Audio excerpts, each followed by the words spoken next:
with this one is it looks like you almost are able to do something, but the problem is, can you use u substitution?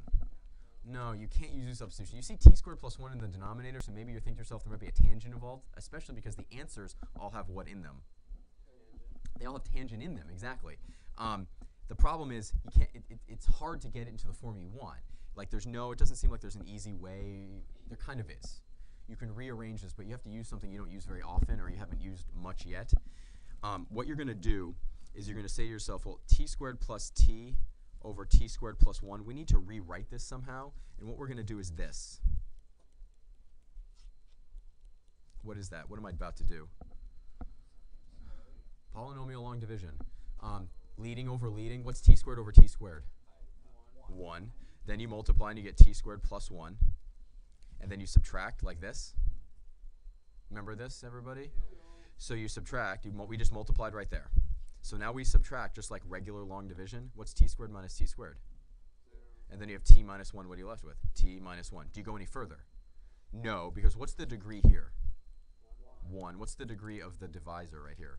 2. If the degree of the divisor is greater than what you're left with, you stop.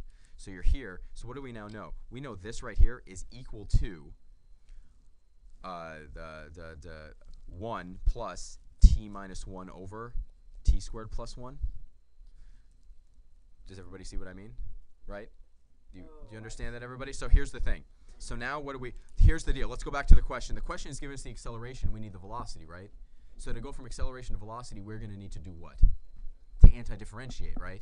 And they gave us an initial condition so we can bring it down to one possible one velocity. Because how many integrals does a given acceleration have?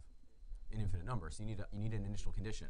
So what are we evaluating now? We're evaluating the integral of 1 plus t minus 1 over t squared plus 1 dt. So that will equal the velocity of t plus some constant, right? But here's the thing. What? T squared. Oh, it just got. Thank you. T squared plus 1. Exactly. Okay, so here's the challenge, though. Now we need to integrate that. Is that integrable? Can you integrate that? What does it look like you might be able to use? It looks like u substitution, but we're not going to do it. I'm just going to show you run into a wall. You want to let u equal what? T squared plus 1, right? The challenge with that is when u is equal to t squared plus 1, you're going to get du is equal to 2t. What's on the top? Is just t on top? No, it's t minus 1. That 1 messes up u substitution. So you think at this point you can use u substitution? You just need to rewrite it a little further. We haven't done any calculus yet, kids. Plus t over t squared plus 1 minus 1 over t squared plus 1 dt. Now, on this, can you integrate each of these? Yeah, you can. What's the integral of just 1, Carter? What's the integral of 1? No. T. And then what method are we going to use to integrate the second one? It's going to be, I'll write u sub right here. And then what's the integral of this right here? Minus what? No. Tan inverse of t, right? So how are we going to use u sub on this? U is going to be what? Yeah, so right now we have t plus the integral of t over t squared plus 1 minus tangent inverse of t, like this. And there's a dt right here. So what is u going to be equal to? T squared plus 1. So we're cruising so far. It's not bad. du is equal to 2t. So now we substitute back in, and we end up with t over u times what's, and this is dt. It's du over what? 2t. What's the magical thing that happens that we really like?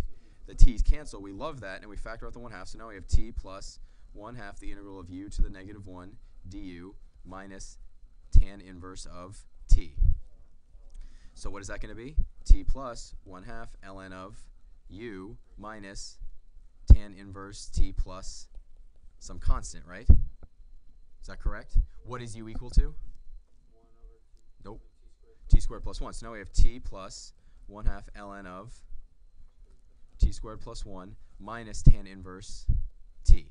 So this is challenging because, plus c, exactly. Now this is challenging because you have to rewrite this using polynomial long division, and that's not something that I have really seen on the AP exam in a while, so maybe this won't happen, but it's a good thing to see. Now here's the problem.